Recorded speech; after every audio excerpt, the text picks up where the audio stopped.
பார்த்தனே எனக்கு உள்ள மனசு கஷ்டமா இருக்கு. நல்லதுதான் பண்ண வரோம், அதுதான் அதுக்கே உள்ள விட மாட்டாங்க.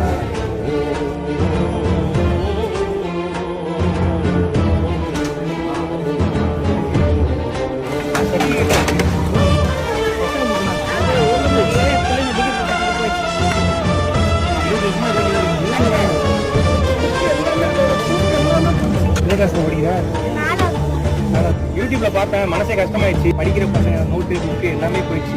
முடிஞ்சது ஒரு கிராசரியும் ஒரு குடும்பத்துக்கு 5000 ரூபா கொடுத்தாங்க. யூஸ்ஃபுல்லாக இருக்குன்னு நினைக்கிறேன்.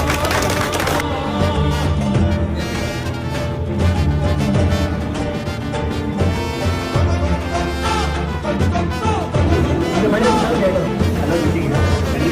வீட்டுக்கு வந்து காசு கேட்கறாங்க சொல்லிட்டு நான் புது லைட்டே வாங்கிட்டு வந்தேன்.